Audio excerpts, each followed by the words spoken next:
Hi, this is Rahman Sheikh. Welcome to Fortnightly Railway Transportation Systems podcast.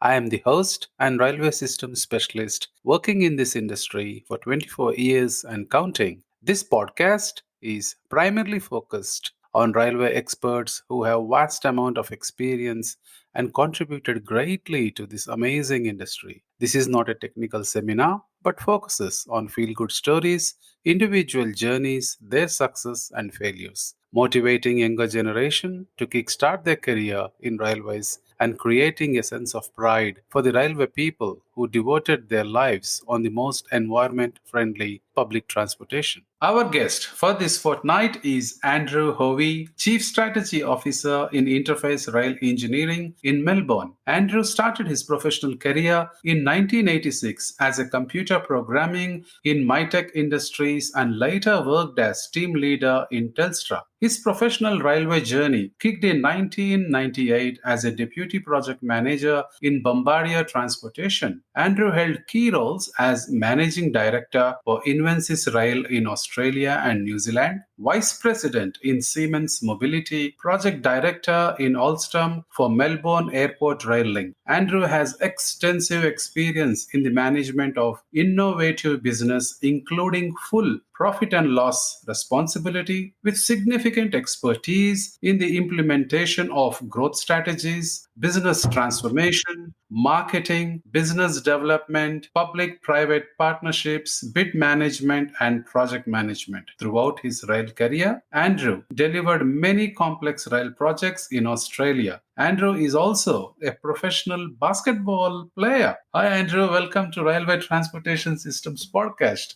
Thank you very much. I will have to correct you on one thing, that I was a professional basketball player. At my age now, I don't play anymore. Do you coach? I do coach, yes. I coach a couple of teams and involved in the local community club. So, yeah, I'm still involved in the game, but not in a professional sense anymore. Brilliant. You're just coaching and you're giving spirit that keeps you active. Yes, it does. I tend to be a person who doesn't sort of get home from the day at work and sit around doing nothing or watching the TV. I like to have a couple of things on the go, a couple of other activities outside of my working environment, and sports one of those. Yeah, really, I appreciate that. Most of the people should take it instead of sitting on the couch. I really concur with your idea. Yeah. It really helps. Andrew, it's my very generic questions, and so everyone knew about that who listens to my podcast. Can you share with us your professional story, especially railways? Yes, happy to, thanks. Some years ago now, I got a degree in mathematics and spent some 8, maybe 10 years in IT before I got into the railway industry, starting as a testing and commissioning manager for a train control system that was being delivered in Melbourne. At that time, it was with a company called AdTrans, and during my time there, Bombardier bought AdTrans, and I continued with Bombardier doing a variety of projects in Melbourne and Victoria, and also in some parts of Adelaide. So covered a whole facet of sort of the rolling stock projects that Bombardier was involved in, including delivering trams to Adelaide, supporting the regional trains, particularly with the procurement of the bogies. Then I did quite a bit of business development work with Bombardier at that point in time. So I got a lot of experience on that rolling stock side of things, but the mathematical or technical brain of mine was sort of going, I wanted to get more involved in the signalling game. So after a period of time, I went and joined GE Transportation, who were reinvigorating their signalling business in Australia. Participating in that as the business lead for that was a great opportunity for me. At that point in time, GE was relatively small, and I was there for a 3 to 4 year period, and really pleased with the growth that myself and the rest of the guys were able to do in that period of time. From GE Transportation, I continued with the signalling vein and started as the managing director for Invensys Rail. And some 3 to 4 months into that role, Invensys Rail was acquired by Siemens, and that's where I became the vice president for Siemens Mobility, responsible for the operations in Australia and New Zealand. A very good role, quite a challenging role in some respects as well, with the acquisition taking place. And then I left to join Bombardier, where I participated in leading a public-private partnership bid for the high-capacity metro trains, and then later on was successful in winning a CPTC contract with Bombardier for called the Rail Systems Alliance, and was responsible for delivering that. And just the latter part of my time at Bombardier, Alstom acquired Bombardier, and I worked with Alstom on the Melbourne Airport Rail Link project. And only some 2-3 months ago, I moved from Alstom to join Interface Rail Engineering. That's pretty much a wrap. Sorry, the long-winded Graham, but yes. No, that's a quite incredible journey. And I should say you have really nailed it.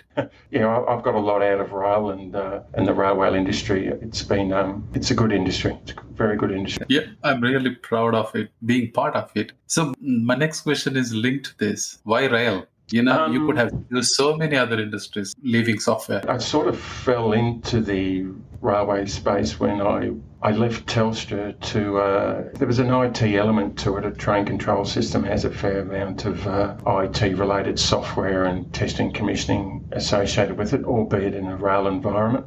I really enjoyed my time on that project, and I really enjoyed the opportunities Bombardier at that time gave me to expand and grow my career in the rail industry. And but the railway industry is probably not as progressive as the IT industry, that would be fair to say, but it's got a great community, great group of people in it, and you get to see a little bit of your contribution to it, whether it be a level crossing, a signalling upgrade, or even rolling stock. Whereas in IT, you probably don't get to see the benefit you get to contribute to the community. So that's why I enjoy the railway industry. Great group of people, and you get to see what you've contributed to out there in the community. Yeah, I agree. Super glad, Andrew. Super glad that you are in this industry, and you're also providing opportunities to many. Come to this point in later. You held key roles in almost all the key players in this industry. So what do you think is your favorite or challenging role so far in the railway career? Probably my most challenging role would have been when I joined Invensys as the managing director. I was unaware that Invensys was going to be acquired by Siemens, and maybe if I had known that beforehand, I would have taken up the role. But upon reflection, it was a really good time for me personally. Being involved in a merger or an acquisition, shall I say, requires quite a bit of business transformation and change, one which I felt was quite challenging, but I was glad I was able to contribute to it and still continue to support the business and support the customers we were delivering to at that point in time without a drop-off in revenue. So I learned a lot, and in a very short amount of time during that period with Siemens. And the difference between Siemens and Invensys was sort of a dedicated rail business. Joining Siemens, you became a small fish in a big pond. Siemens has, healthcare, a lot of other business units within them, and rail was just one part of that. So that was also a good learning experience for me as well. Yeah, great. Thanks for sharing that, Andrew. You've been in all those executive roles in the major signaling companies, and decision making is really, really key thing in those roles. So when you went into those companies, what was the biggest roadblocks to productivity that you typically observe when you go into an organization for the first time? I don't know so much whether there's a roadblock per se, but I think all businesses operate differently, whether it's their corporate structure, whether it's their processes and procedures, and even how they service their customers and their partners and those type of things. So the biggest thing I look at is understanding how the business work, but probably the most important thing is the people network within that business, and even to some limited extent outside of it. So you can have all the processes and procedures and policies you like, but it's really people that do the work, myself included. People deliver projects, people do business development, people do procurement. So understanding the people who can support you and understanding the people that can not only support you, but whom you need to support support as well is really the key to it. So particularly the first time when you're new into a new organisation, first thing is to understand, of course, the business, but second, probably the most important, is understanding who's doing what within the organisation and how you can support them and likewise they can support you.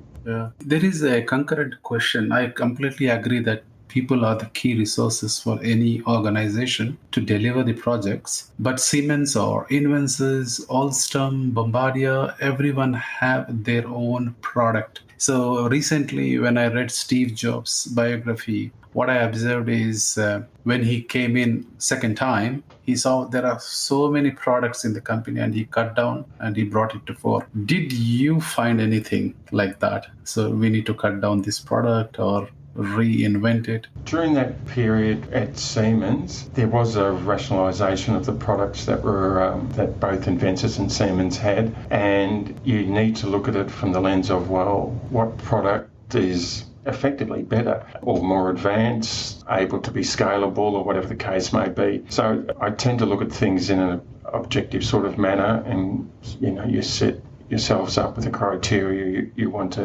assess against, and then you assess those products against that and then see how they fit into the market as well. So some of those products had wide market spread both locally in Australia and globally, and others might not have and been relatively new. So the decision-making process is probably the key to it, but once you've determined what that process is, which products are best really just fall out of that, or better, not necessarily best. Yeah. Brilliant. Thank you. Thank you for sharing that, Andrew. With so much of experience and with so much of delivery strategy and business knowledge and experience so far, and still going ahead, what do you think will be the future of rail in Australia? And share your thoughts on high-speed rail in Australia, please. Yes, I like this question. The future of rail in Australia, there's a lot of infrastructure work going on in Australia at the moment, in all the various states we have, and rail's part of that as well. I think the way the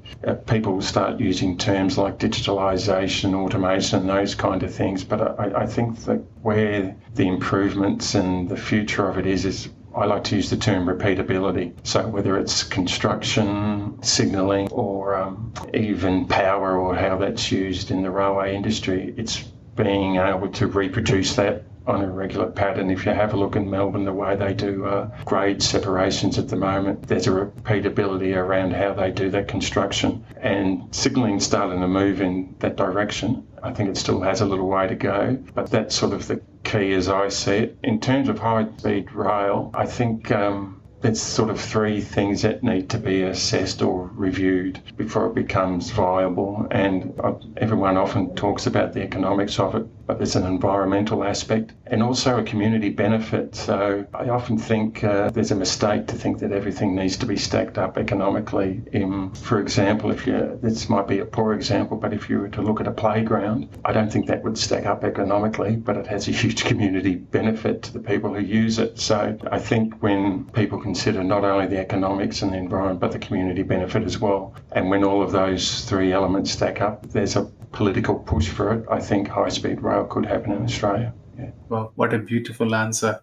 I really like that. It's not a poor example, it's an apt example. I really like that, Andrew. So really looking forward for the project, generally I ask and advise at the end. But after listening to you, I want to clear a question which is about being productive at work. Sometimes even I face this challenge.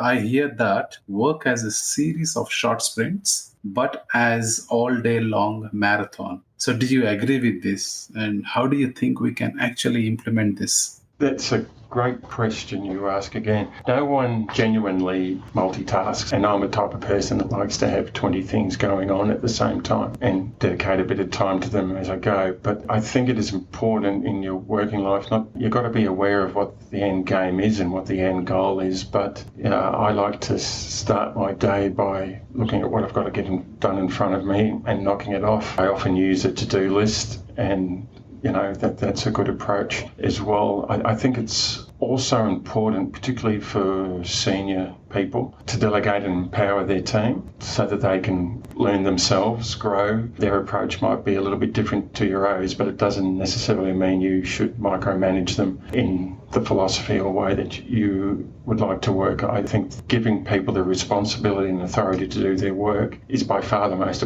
productive approach running anything, whether it be a business or a community-based activity as well. The other thing, though, I will say, and I really genuinely believe in this, is that people need to be aware of the next couple of tasks they've got in front of them. Well, from my experience, I've found that if you allocate a task to one individual and they don't know what the next task may be, you will find that that task will drift out. There seems to be the human tendency to sort of stall with that task because they don't know what the next one is. So that task ends up taking longer than you would have hoped. I think there's a little bit of, I've only got one thing to do, I'll just string this out until the next thing comes along. So I think that's an important part of it, as well as trying to be as productive as you can.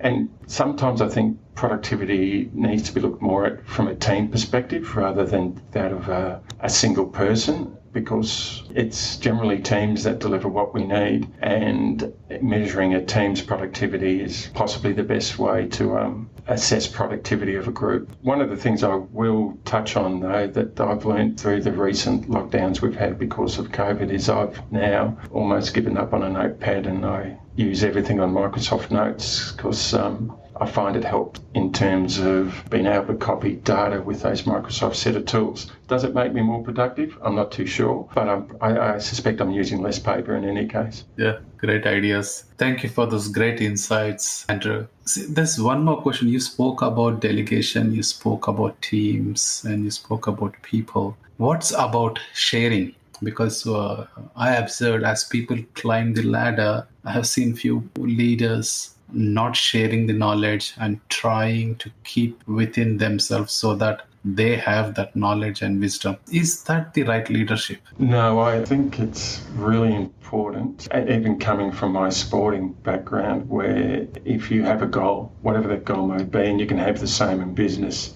the best way for everyone to contribute to what your target goal is, everyone knowing what that goal is first and foremost. So, and then you get an environment where everyone's chipping in towards that goal, and then they know how they're contributing towards that goal. You'll get a better outcome. Whereas if I feel if you retain information and don't share it with everyone, whilst it might be good for you personally, it's probably not good for the team. There's, I think, the need to ensure that everyone knows how they're contributing to a business is important, or a project, whatever that project might be. And I'd apply that not just outside of the railway industry, but anywhere. So I think I mentioned earlier, I'm involved in a local basketball club and we might be doing an activity. Everyone on that committee knows what we're contributing to and how we're going to get to it. And even though some person's role might be just to organise the referees for the day, they know that they're contributing to a bigger goal and a bigger effort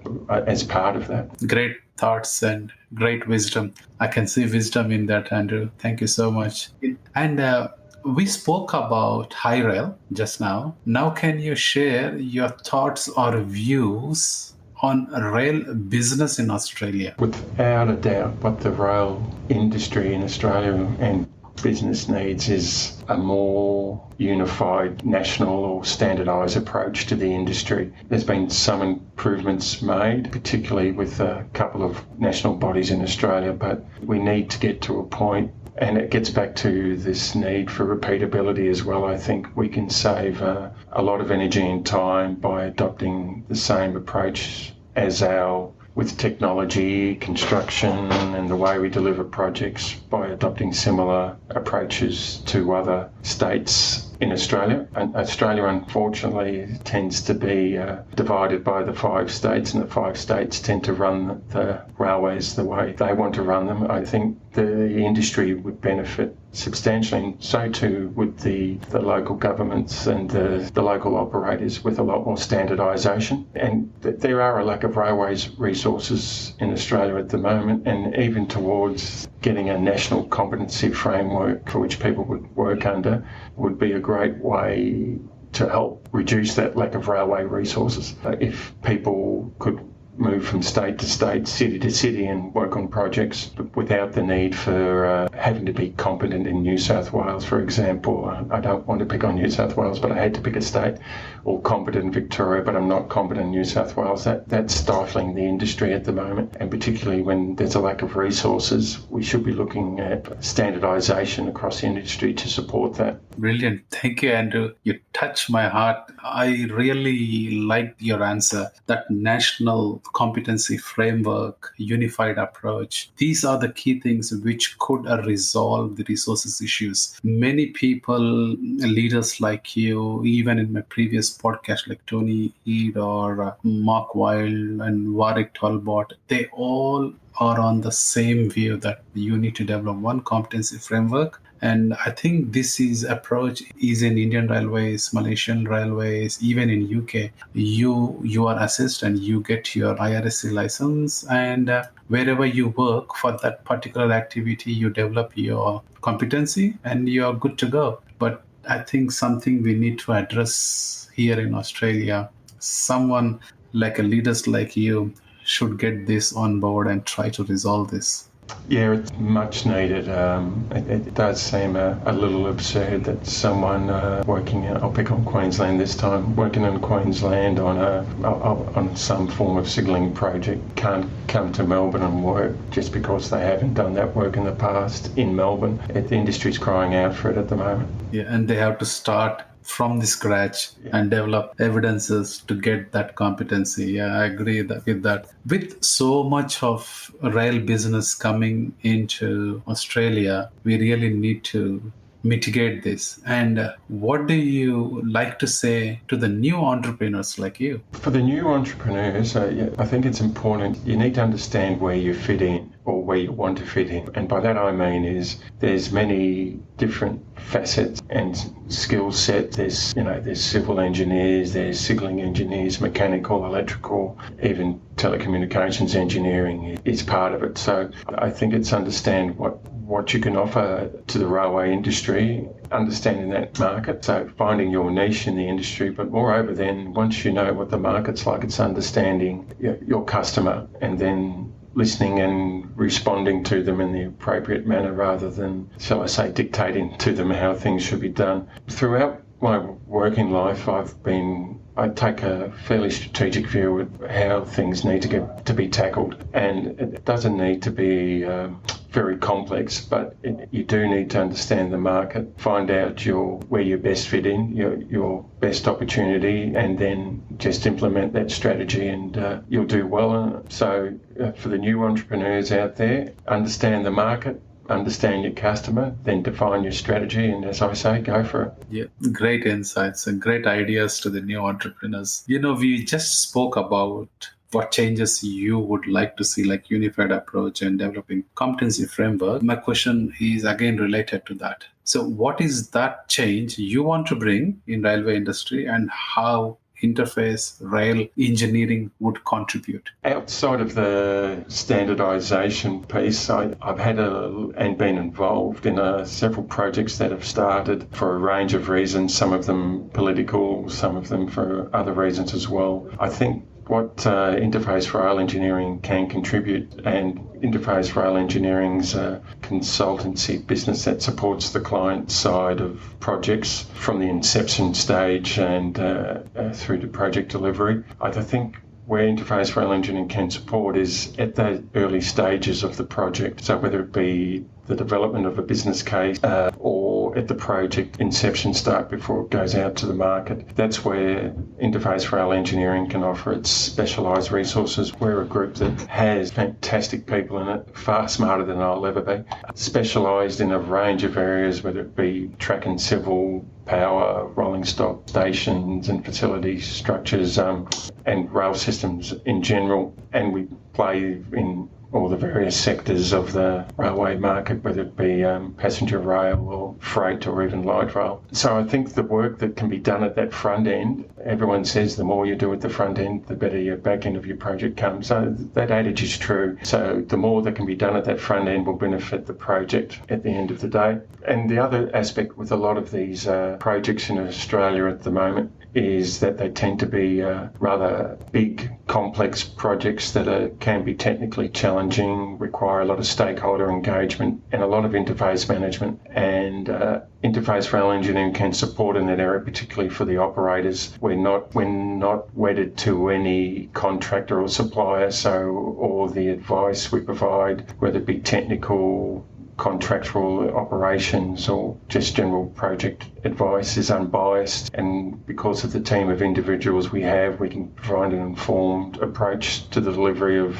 the most complex of projects. Currently we're working in Queensland, New South Wales and Victoria with a number of projects and the major projects, and with government departments around project advisory and technical and even asset management. So we've got a very good team of people in the organisation, and I think the benefit we can provide is ensuring that the projects get delivered in the time frame and within the budget, and with the complexity that comes with some of these projects. We're an organisation and the team of people that can really support the operators and the clients in getting their projects delivered, particularly at that front end. Thank you. Thank you for doing that, Andrew. Thanks for sharing all your thoughts. Before I let you go, I want to ask, is there any support Interface Rail Engineering giving to the scholars, newcomers, interns, graduates, etc.? And what is your advice to the newcomers into this industry? Yes, look, I have spoken at my son's local high school regarding the rail industry and encouraging them to go for engineering degrees, whether they be civil, electrical or mechanical. There's some great engineering programs throughout the railway industry, including ourselves. But it's, as I said earlier, it's a great industry. There's great people in it, and okay, I get it might not be seen as the most sexiest of industries out of all the industries that are going around at the moment. But you can do, as I said earlier, you can be involved in a level crossing upgrade. You can being responsible for delivering a station that people get to use on a daily basis. It can be a passenger information system. It can even be an upgrade to signalling to improve the frequency of the trains. All those things are making our community better and safer, and you get to see the realisation of it. Whereas I know when I was working in the IT industry, you'd do your 6-month program or write your code and test it and implement the software, and that'd be the end of it, and probably never see it again. At least, in the rail industry, you're leaving a great legacy. So I encourage all young people to get into these graduate engineering programs. There's quite a few of them around. It's a great industry to get involved in, and really, given that there's so many diverse areas you can get involved into, so many fields where you can get involved in the rail industry. I touched on track and civil, signalling, systems engineering, systems assurance. There's a lot of areas you can contribute to and find the field that you enjoy and just go for it. Thank you. Thank you for that advice, and thank you for sharing your time and insights, Andrew. It was a pleasure talking to you. No, thanks, Raheem. I appreciate the chat, and have yourself a good day. I believe everyone listening to this podcast has got something to take away from today's discussion. If you like this podcast, please listen, follow, and share this podcast within your network. If you believe we should be sharing your story or someone within your network, there is a railway leader who should be here sharing his or her contribution to this industry, contact me on railwaytransportationsystems@gmail.com. Thank you for your time today. See you next fortnight. Until then, stay safe and take care of yourself.